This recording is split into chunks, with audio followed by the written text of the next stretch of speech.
구면인 분들이 많죠? 예. 제가 누군지 아시는 분? 한번 손 들어 보실래요?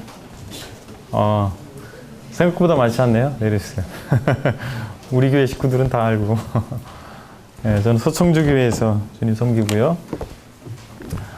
제가 온양방가의 저희 시조 할아버지 올봉 선생의 37대 손이에요. 34대 손, 34대 손인데, 그러니까 방씨죠. 예, 저희는 저희 조상분들이 중국 분들이세요.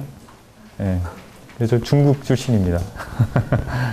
중국 분들인데, 신라의 이제 사절로, 나당 연합을 할 때 사절로 오셔가지고, 정착을 하셨어요. 신라 분하고 결혼하셔가지고.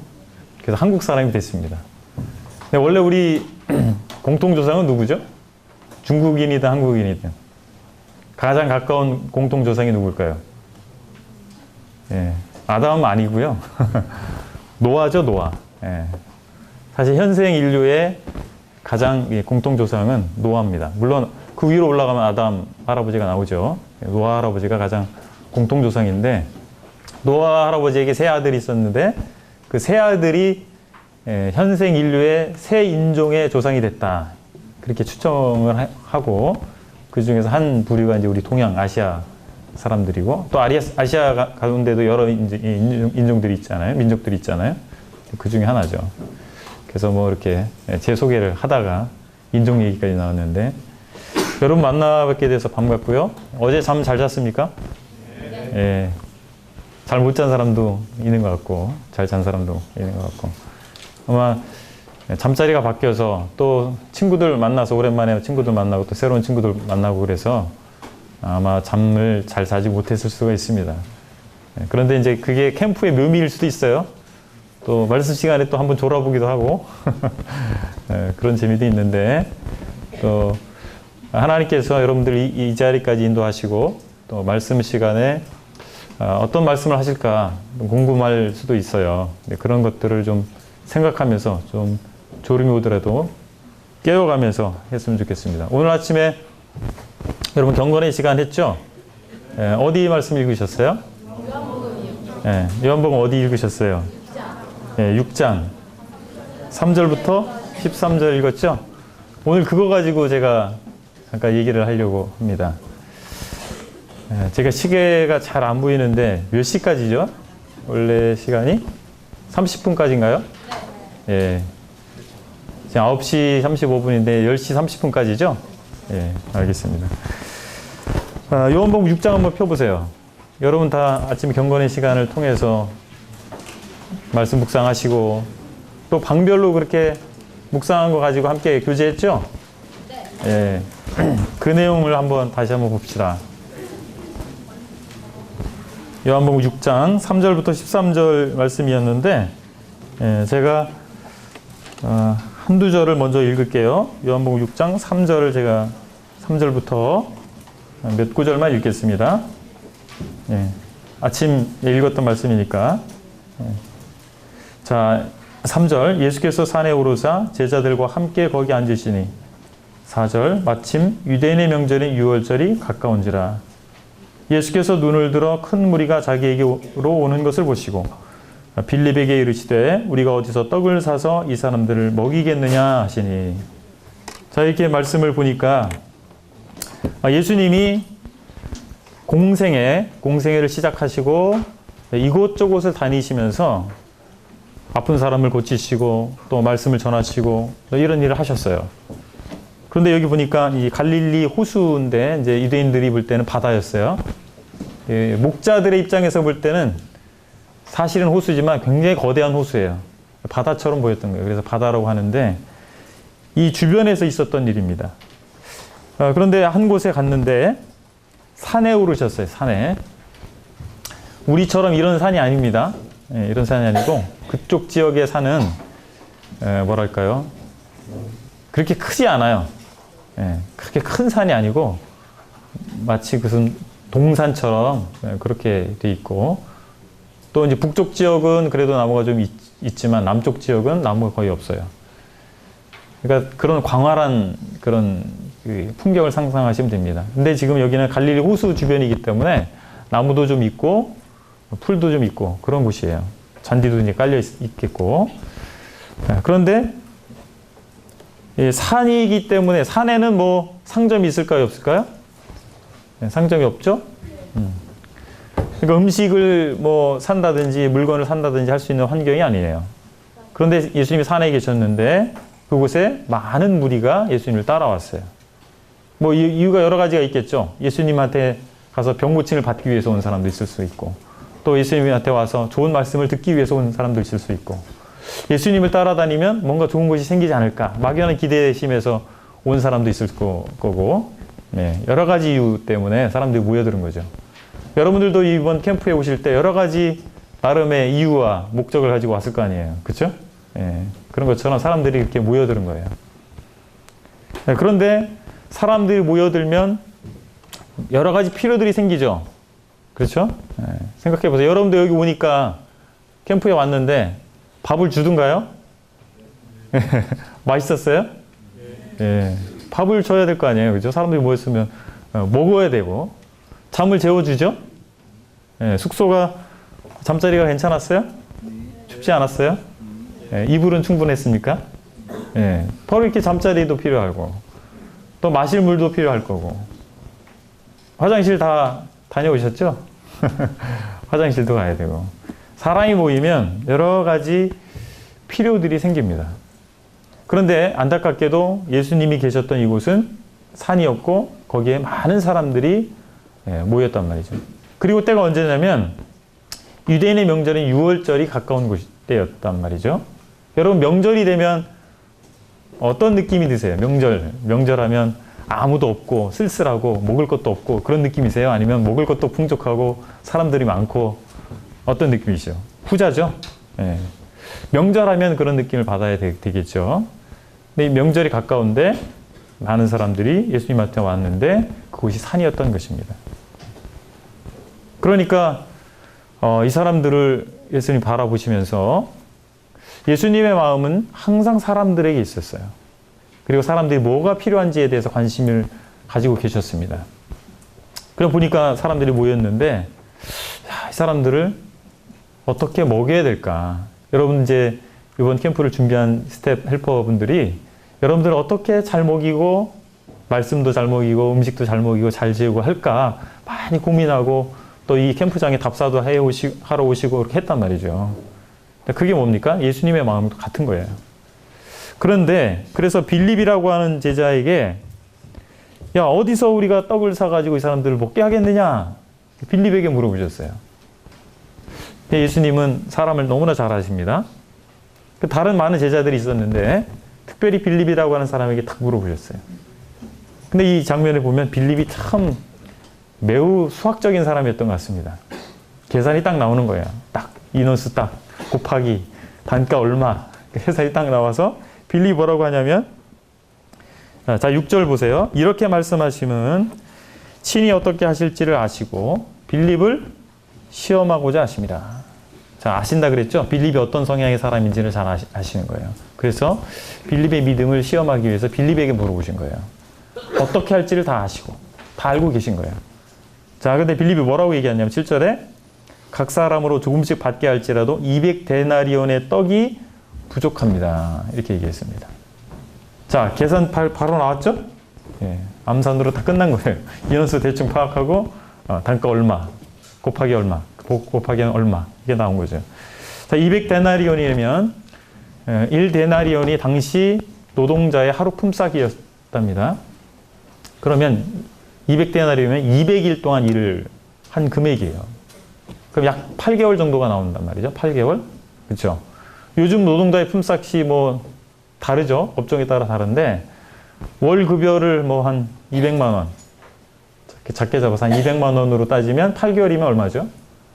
28에 16, 1,600만 원. 엄청난 금액이죠? 1,600만 원이에요. 그 모인 사람들의 수를 생각해 보니까 최소한 1,600만 원 정도가 필요한데 그것도 좀 부족하다. 200데나리온의 떡이 부족하다. 이렇게 판단을 한 거죠. 야, 그러니까 이게 만만치 않은 거란 말이죠. 1600만 원이 어디서 하늘에 떨어져요? 그리고 거기서 사오기도 어렵죠. 산이니까. 그쵸? 야, 그 많은 빵을 사온다라고 하는 것은 쉬운 일이 아니란 말이죠. 자, 우리가 오늘 이 시간에 교회 생활에 대해서 여러분 말씀 듣기로 한 거잖아요. 교회 생활하는데 왜 이 얘기를 하냐면, 여러분 교회가 뭡니까? 교회가 뭐죠? 교회가 뭐라고 얘기할 수 있는 사람?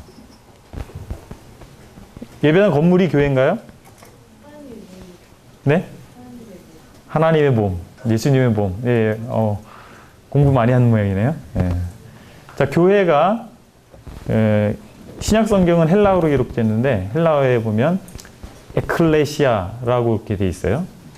그 에크라는 말은 밖으로라는 뜻이에요. 밖으로. 그 다음에 클레시아는 영어로 call이라는 뜻이에요. call. 부르다. 이런 뜻이에요. 그럼 밖으로 부르는 거예요. 그게 에클레시아. 에클레시아라는 말이 이미 그때 당시에 그리스 사람들의 언어 가운데 있었던 말입니다. 있었던 말이에요. 새로운 신종 언어가 아니에요. 있었던 말을 가지고 교회를 그 언어로 사용을 했던 겁니다. 영어로 정확하게 표현하자면 assembly라고 할 수 있어요. 밖으로 불러낸 어떤 무리를 얘기하는 겁니다. 무리. 교회는 그러니까 세상에서 하나님 모르고 살고 있었던 많은 사람들이 있죠. 그런 사람들을 밖으로 불러낸 그 무리를 곧 교회라고 하는 거예요. 그게 교회입니다. 그냥 교회는 어떤 예배당 건물이나 이런 것이 아니라 모임, 무리를 교회라고 곧 얘기하는 것입니다. 그러면 예수님을 따라온 무리가 있었잖아요. 그렇죠? 이 큰 무리가 있었죠. 그 무리들에게 뭐가 필요했어요? 음식과 뭐 여러 가지가 필요한 거죠. 여러분들도 캠프에 온 무리죠. 예, DBC 캠프에 온 무리인 거예요. 여러분들에게 필요가 있죠? 마찬가지입니다. 교회도 무리이기 때문에, 거듭난 성도들의 무리이기 때문에, 당연히 사람들의 모임이기 때문에 필요들이 있는 것입니다. 영적인 필요, 물질적인 필요, 여러 가지 필요들이 생길 수밖에 없는 거예요. 우리가 교회라고 생각하면 여러분 어떤 느낌이 드세요? 주일날 가는 곳? 뭐 이런 느낌을 갖고 계세요? 여러분은 다 어떤 이미지가 있을 것입니다. 그런데 우리가 지금 이 자리에서 생각해보고 싶은 것은, 교회는 많은 사람들이 모여 있는 것이고, 모이는 것이고, 그 모임에는, 무리에는 뭔가 필요가 있다라고 하는 것입니다. 많은 사람들이 교회로 모이는 이유가 뭘까요?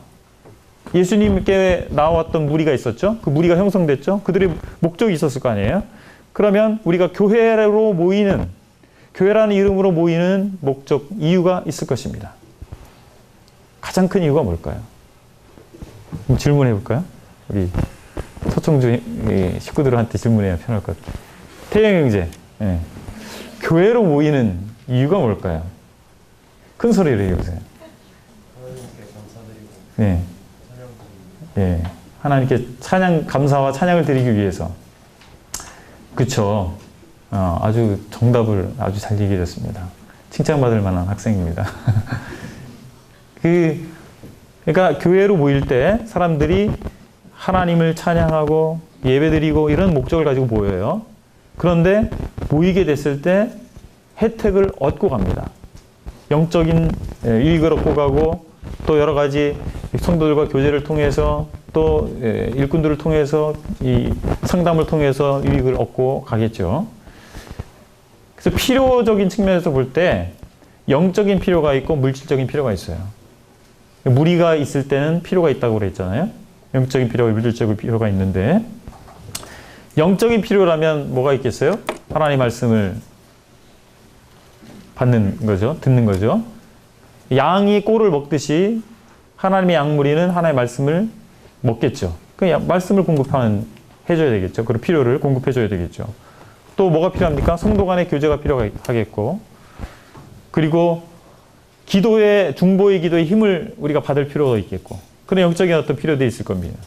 그 물질적으로 뭐가 있습니까? 아까 말씀드린 것처럼 먹어야죠. 그죠? 예. 그리고 어떤 장소가 필요하겠죠? 함께 모여야 되니까 어떤 장소, 쾌적한 장소. 여름에 땡볕에서 이렇게 모일 수가 있겠어요? 굉장히 어렵겠죠. 그렇게 모이면. 겨울에 저 바깥에서 여러분이 이렇게 모여서 말씀을 듣는다고 생각해 보세요. 추워서 10분만 있어도 힘들어질 겁니다. 그러니까 어떤 적절한 장소, 냉난방이 구비된 적절한 장소도 필요할 것이고 그 장소를 유지하기 위해서 여러 가지 유지하기 위한 섬김이 또 필요한 거예요. 그렇지 않겠어요? 자, 교회라고 하는 걸 생각할 때 여러분 생각할 것은 무리이기 때문에 뭔가 필요가 있다라고 하는 것입니다. 자, 그런데 이 무리 가운데, 예수님에게 나온 이 무리 가운데 필요가 있었죠. 당장 먹을 게 필요했던 겁니다. 그런데 예수님의 제자들, 그리고 거기서 예수님의 스태프들, 예수님의 제자들 포함한 그 스태프들이 할 수 있는 게 무엇이었을까라고 하는 거죠. 그 필요를 채우기 위해서 할 수 있는 게 무엇이었을까라고 하는 것입니다. 자, 빌립은 뭐라고 얘기했어요? 불가한 얘기를 했습니다. 계산 딱 나왔어요. 이거는 도저히 우리가 할 수 있는 일이 아닙니다. 라고 하는 의사 표현인 거죠. 계산해 보니까 안 되는 거죠. 빌립은 매우 합리적인 사람이고 수학적인 사람이라고 말씀드렸죠. 수학적 계산을 통해서, 합리적 계산을 통해서 보니까 답이 없어요. 그렇죠? 어떻게 할 거예요? 1,600만 원이 떨어집니까? 돈이 있어도 가서 사오려면 이 산인데 어려운 겁니다. 자, 그런데 8절에 보면 또 다른 사람이 나옵니다. 제자 중에 하나, 곧 시몬 베드로의 형제 안드레가 예수께 나옵니다. 베드로는 잘 알죠? 근데 안드레는 잘 모르죠? 예. 근데 베드로의 형제예요. 육신적인 형제 관계, 안드레가 있습니다. 그런데 재밌는 것은 요한복음 1장에 보면 베드로를 예수님에게 안내한 사람이 누구냐면 안드레예요. 그래서 안드레는요, 소개 잘하는 사람입니다. 브로커입니다, 브로커.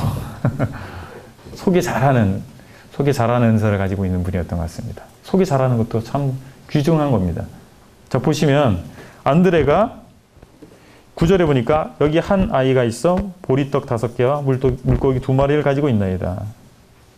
자, 누구를 소개합니까? 예수님에게? 네, 한 아이, 한 소년. 이제 원어를 보면 한 소년인데 이게 청소년을 얘기하는 거예요. 유치원 아이 이런 얘기가 아니고 청소년을 얘기하는 겁니다. 그리고 여러분하고 나이가 비슷한 거죠. 여러분 나이대입니다. 여러분 청소년들이잖아요. 한 청소년을 데리고 온 거예요. 안드레가. 베드로를 데려왔던 그 안드레가 이번에는 한 청소년을 데리고 왔습니다. 근데 그 청소년이 뭘 가지고 있었습니까? 네, 물고기 2마리하고 보리떡 5개. 이 떡이라고 번역되어 있는데 빵이죠. 이 빵이 어떤 빵이냐면 여러분 케밥이나 마트에 파는 게 또띠아? 또띠아가 뭔지 아세요? 네, 그런 거 비슷한 거예요. 그거보다 좀 두껍고 맛은 더 훨씬 좋아요. 네, 그런 빵이라고 보시면 됩니다. 부들부들하고. 굉장히 커요. 한 쟁반만 합니다. 네, 쟁반만하게 해서 그걸 이게 뜯어서 그들이 소스에 찍어 먹든지 고기를 얹어서 먹든지 이렇게 먹어요. 그들이.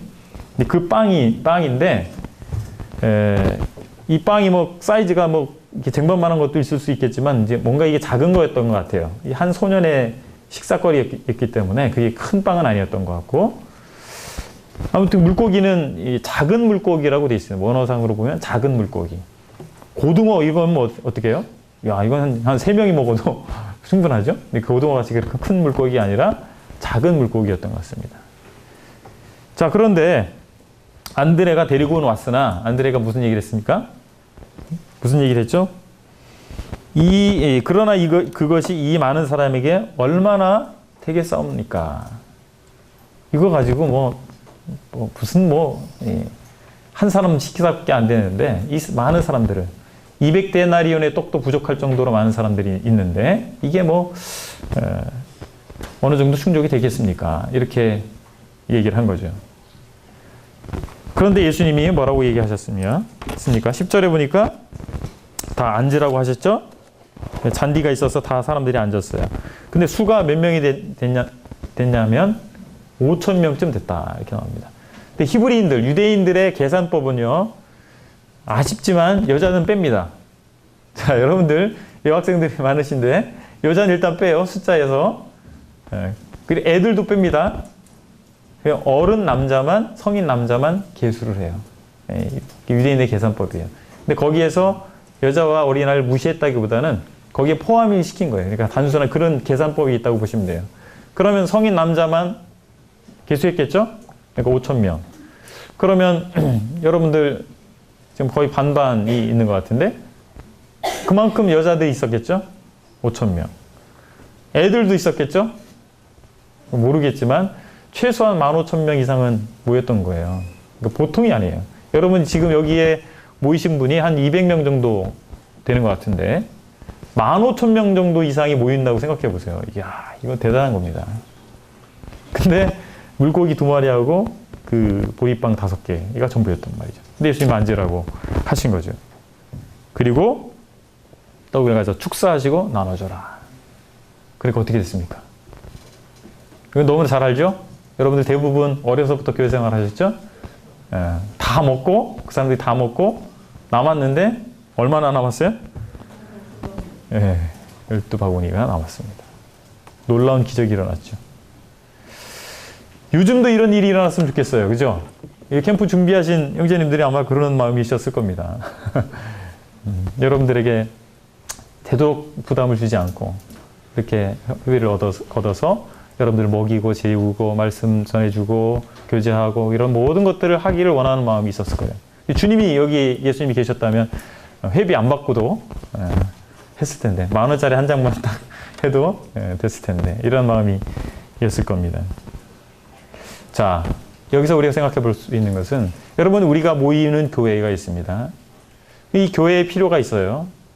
그런데 여러분 생각할 때 어떤 생각이 드세요? 그 필요를 채우기 위해서 여러분 고민하진 않죠. 그리고 교회에서 여러분에게 교회에 이런 필요가 있기 때문에 청소년들이 뭐를 좀 교회에 해라 이렇게 요구하지도 않죠. 혹시 그런 교회가 있으세요? 요구를 받았다. 아, 난 그리고 이 교회 필요를 위해서 많이 고민해봤다. 네. 없으리라고 생각합니다. 그 정도가 된다면 여러분 뭐 바로 선교사로 나가셔도 될 것 같아요. 근데 그렇진 않을 것 같습니다. 교회에서 요구하지도 않을 거예요. 그런데 교회에 필요가 있다라고 하는 건 분명합니다. 그러면 여러분들이 지금 중학교 1학년부터 고등학교 3학년까지 있는데 내가 뭘 하겠어? 내가 하는 것이 무슨 도움이 되겠어? 이런 생각을 할 수 있잖아요. 그렇죠? 그럼 내가 할 수 있는 게 과연 없을까라고 하는 것입니다. 자, 예수님에게 안드레가 소개한 사람이 누구였습니까?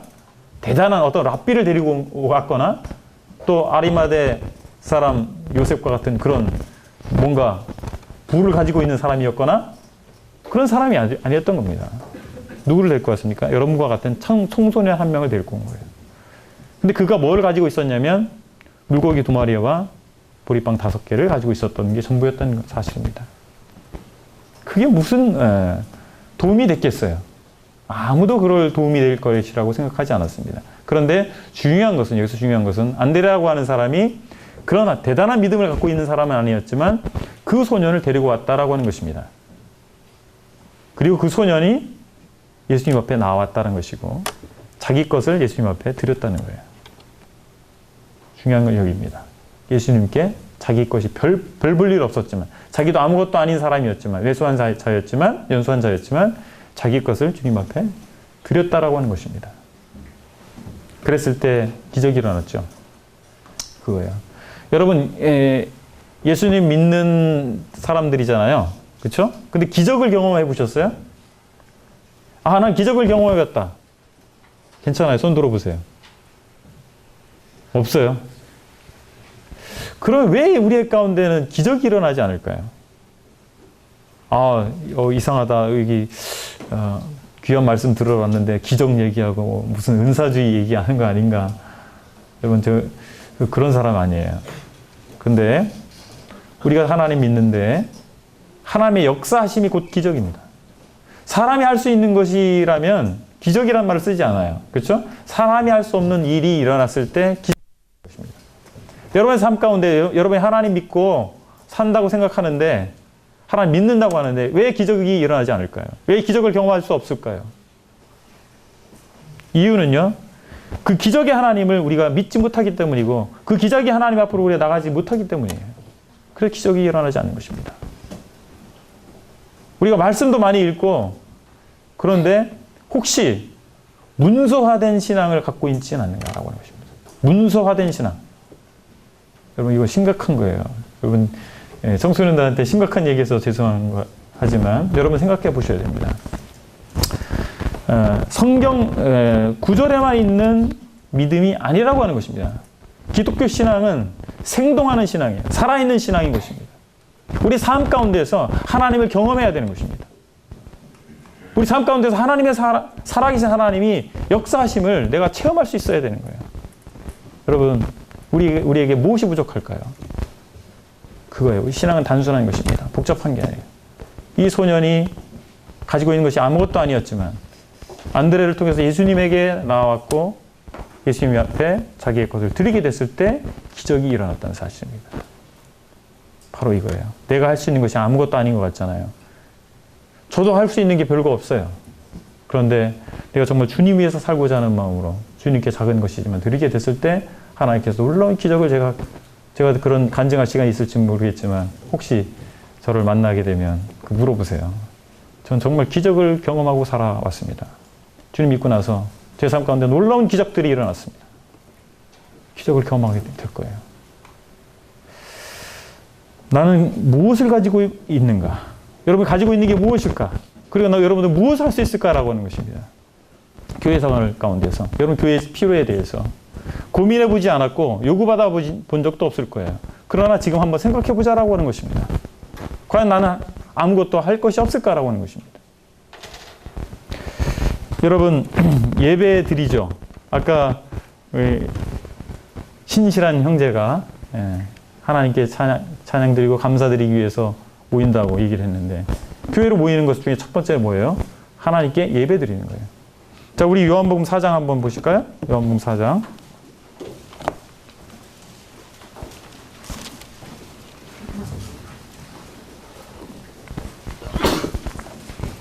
예, 요한복음 4장 24절.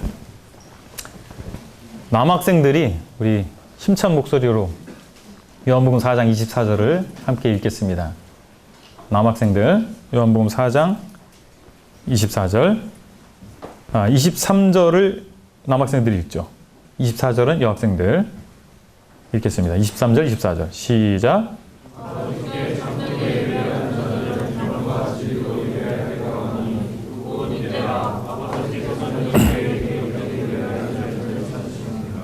자, 여학생들 24절 시작.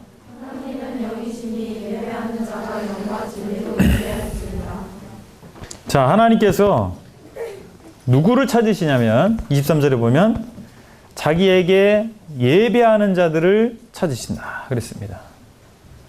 예수님이 이 땅에 오셨죠. 누가복음에 보면 누가복음 15장에 보면 선한 목자에 대한 이야기가 나옵니다. 잃어버린 양을 찾아 길을 떠난 목자. 그래서 그 양을 찾아서 어깨에 메고 돌아오는 목자에 대한 이야기가 나옵니다. 그 목자처럼 예수님이 하나님 나라에서 그 보좌를 잠깐 뒤로 하시고 이 땅 가운데 오셨어요. 왜 오셨어요? 잃어버린 우리를 찾아오신 거예요. 그런데 그 예수님은 잃어버린 자를 찾아오셨는데 그 모든 목적 가운데는 누구의 뜻이 있었냐면 아버지 하나님의 뜻이 있었던 것입니다. 우리는 여러 면에서 잃어버린 바 됐습니다. 여러 면에서 하나님을 떠나 있었어요. 여러 면에서 하나님과 상관없는 삶을 살고 있었던 것입니다. 그런데 우리를 하나님께서 찾아오신 거예요. 하나님이 사람이 되셔서 우리를 찾아오셨다는 거예요. 이유는 우리를 찾아 구원하셔서 여기까지 끝일까요? 아니, 우리를 찾아 우리를 변화시키시고 우리를 구원하셔서 하나님께 예배드리는 자로 삼으시기 위해서입니다. 예배자로 찾으신 겁니다. 지금도 하나님께서는 예배자를 찾고 계신 거예요. 그러니까 여러분들 예배를 드려야 되죠. 그렇지 않습니까? 여러분이 하나님 믿고 있다 할 것 같으면 하나님께 예배를 드려야 될 것입니다. 우리가 교회로 모이는 이유의 가장 첫 번째 이유는 하나님을 찬양하는 것이고 하나님께 예배 드리는 것입니다. 그렇죠? 그럼 여러분들 어떻게 예배를 드리고 계신가요? 내일 예배를 드릴 거예요. 여기 캠프에서. 그렇죠? 여러분 몸담고 있는 교회에서 여러분 소속된 지역교회에서 예배에 참여하십니까? 참여하세요? 네. 아멘. 예배에 참여하시는 것입니다.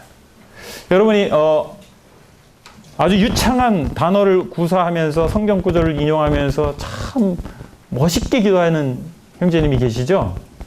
각 교회에 그런 분들이 몇 분씩 계실 거예요. 그런 분들 예배만 하나님 받으시고 여러분이 드린 예배는 받지 않으실까요? 예, 그렇지 않으실 거예요.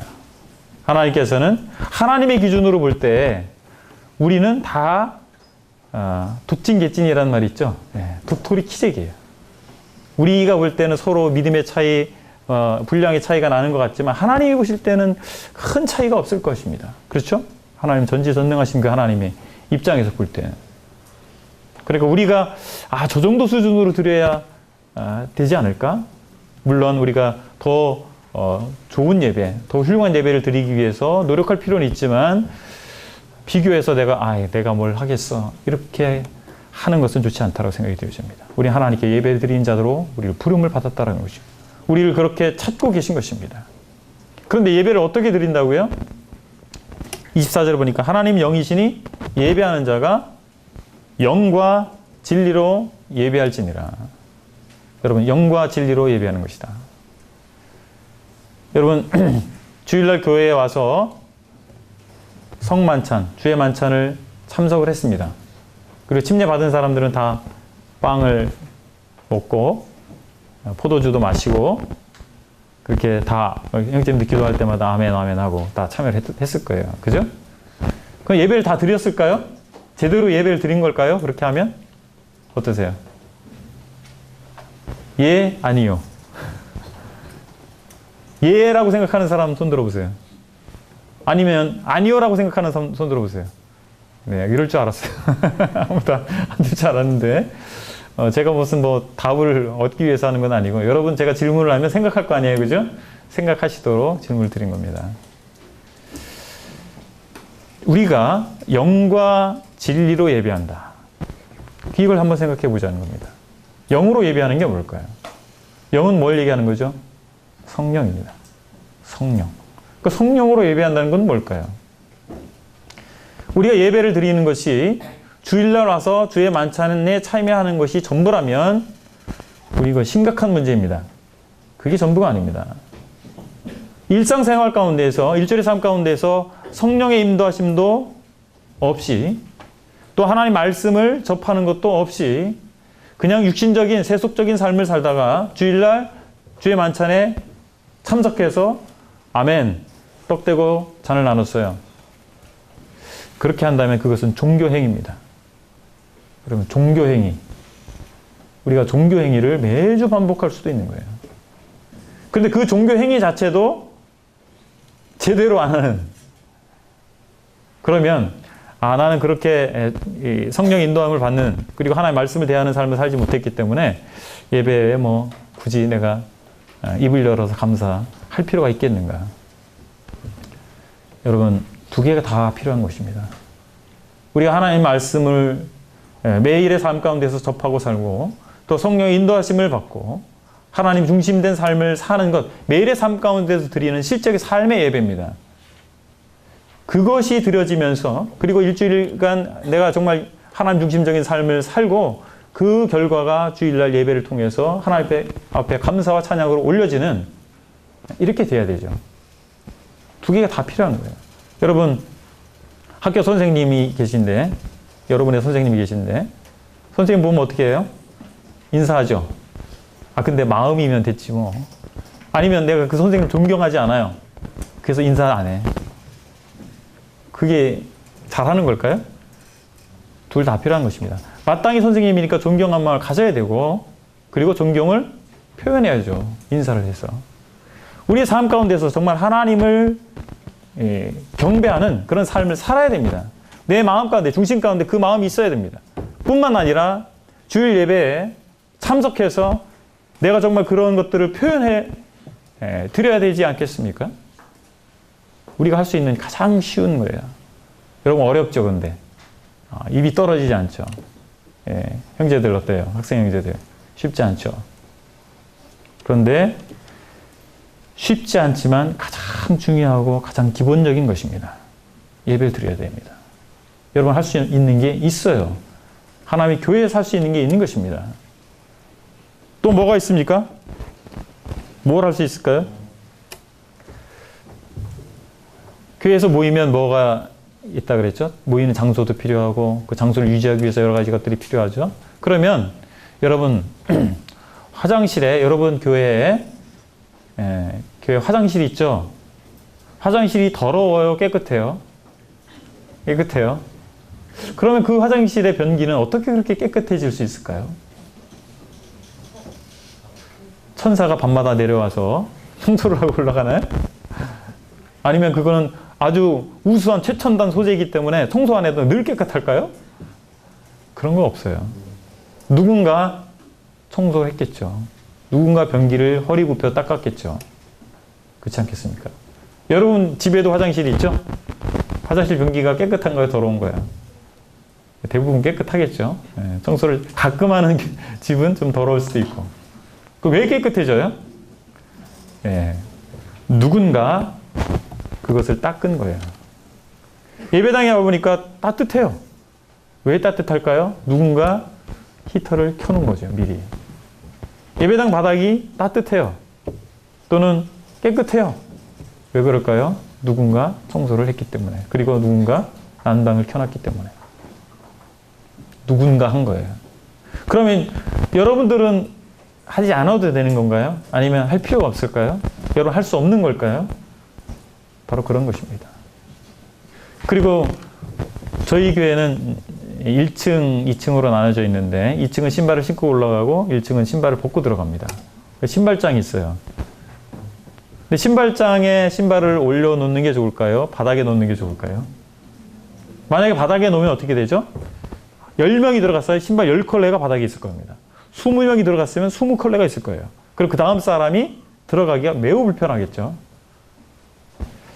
우리가 할 수 있는 것이 엄청나게 큰 거, 뭐 1000만 원씩 헌금을 하고, 여러분 그거 할 수 있어요?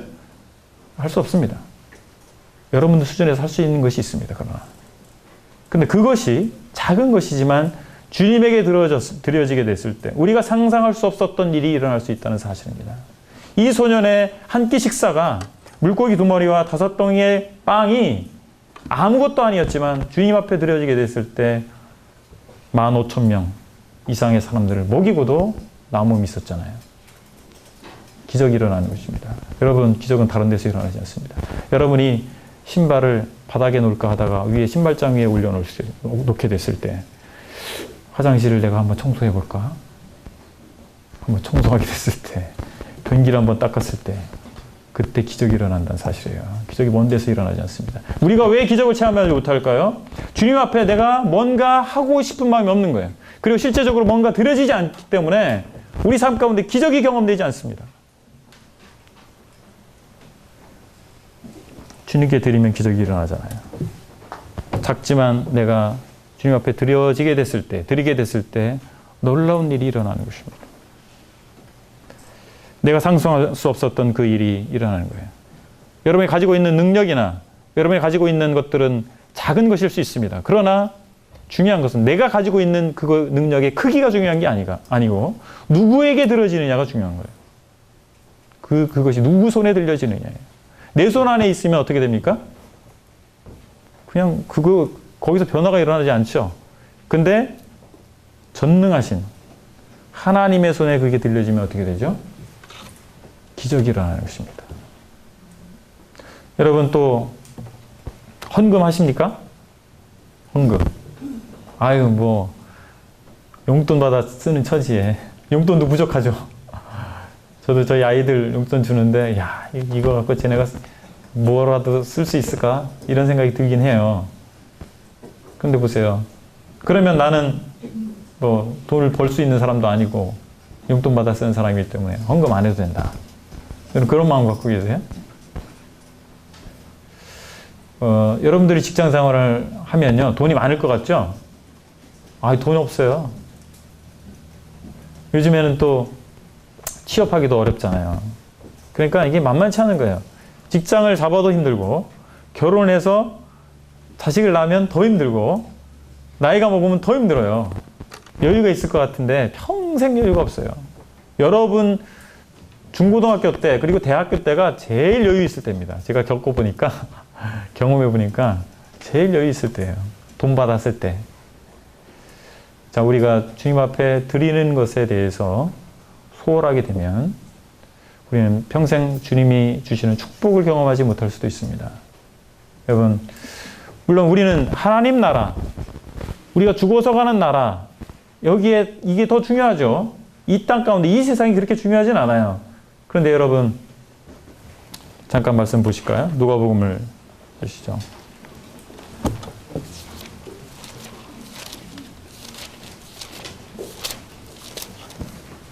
누가복음 18장입니다. 누가복음 18장 29절 30절을 제가 읽겠습니다. 누가복음 18장 29절 30절.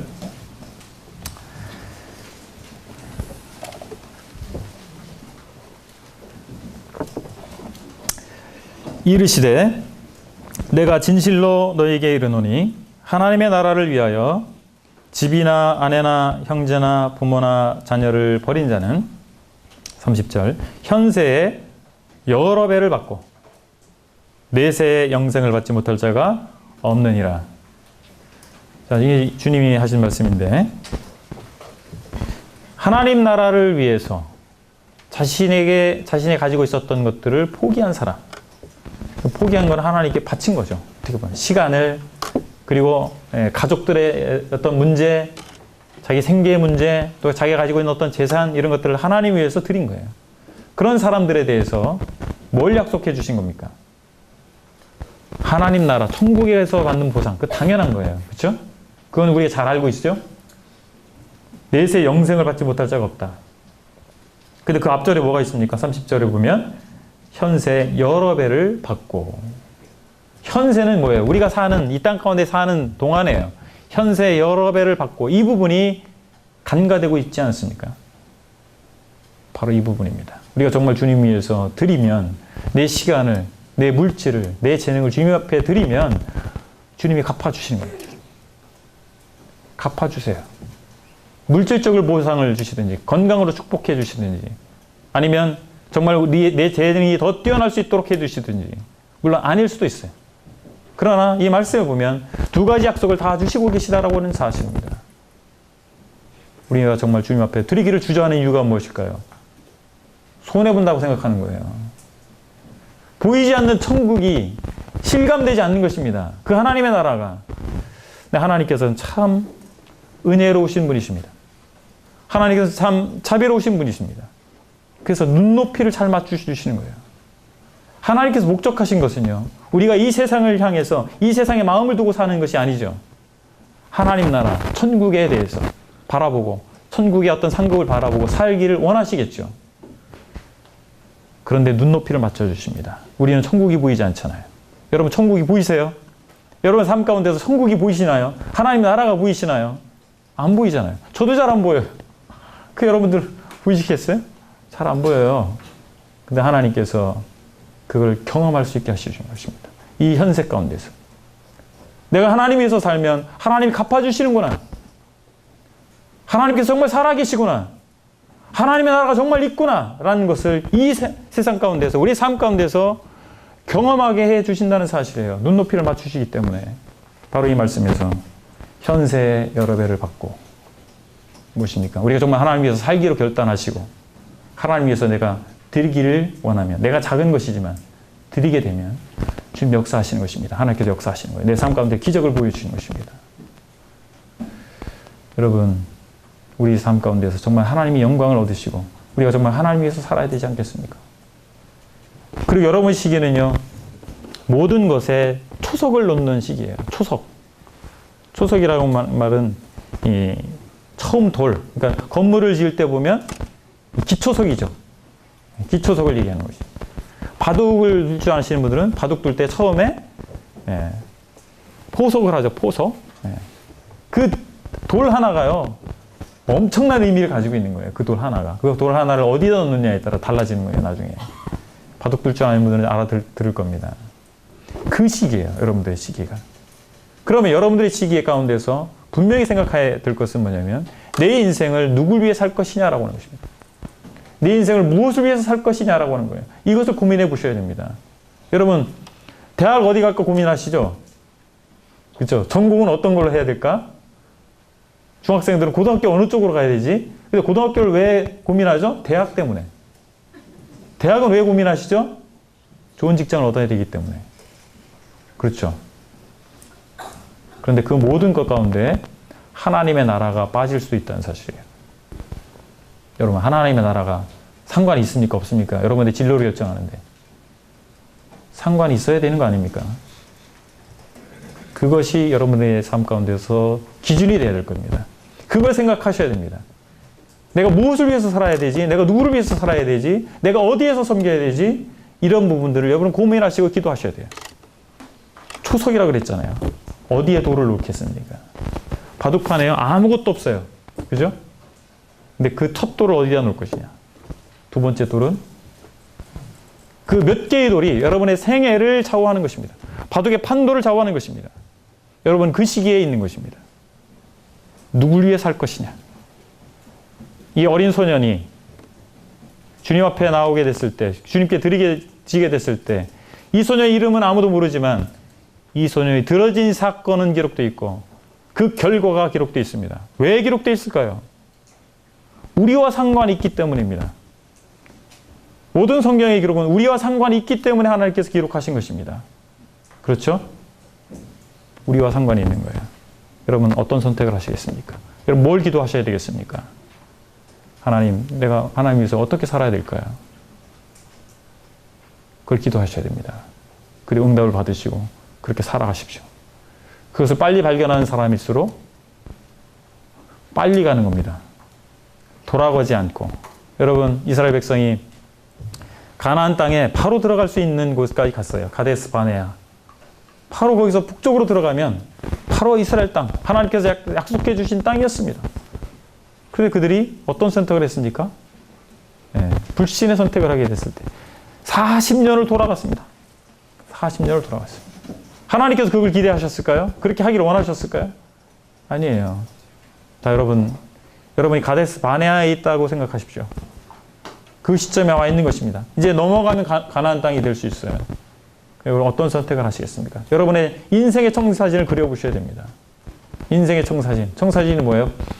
블루프린트. 설계도입니다. 설계도. 설계도를 만드는 시기가 여러분 청소년 시기입니다. 설계도를 만드셔서 그 다음에 청년 시기 때부터는 기초공사부터 시작하는 거예요. 그 집을 짓는 거죠.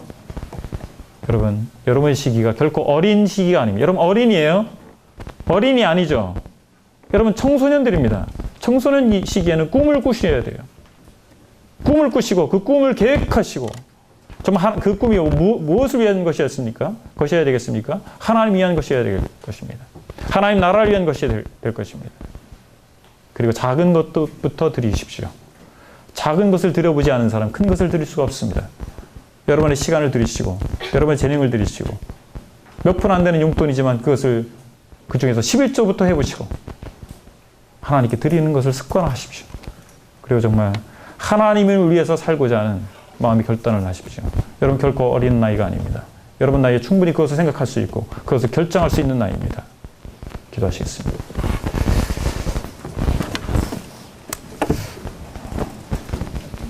예수님 앞에 나온 많은 사람들에게 필요가 있었지만 그 필요를 공급할 수 있는 능력 있는 자가 아무도 없었습니다. 그러나 한 소년이 주님 앞에 나오게 됐고 그 소년이 가지고 있었던 보잘것없었던 그 한 끼 식사가 그 많은 무리를 먹이고도 남는 놀라운 역사가 일어났던 것을 보게 됐습니다. 아버지 하나님, 이 자리에 참석한 드림이들이 작고 또는 재능도 별로 없는 것 같고 아직 나이도 어린 이런 청소년들이지만 하나님께서 이들을 통해서 역사하기를 원하시고 이들이 가지고 있는 것들을 하나님 앞에 드리게 됐을 때 놀라운 기적이 일어나고 하나님 놀라운 역사를 체험하는 저들이 될 수 있음을 보게 하심을 감사를 드립니다. 아버지 하나님, 하나님을 위해서 자기 인생을 계획할 수 있게 하시고 하나님 나라를 위해서 자기 인생을 설계할 수 있도록 이들에게 꿈을 주시고 비전을 주셔서 그들의 생애를 통해 하나님께서 영광 얻으시기를 원합니다. 감사드리며 예수 그리스도 이름으로 기도했습니다. 아멘.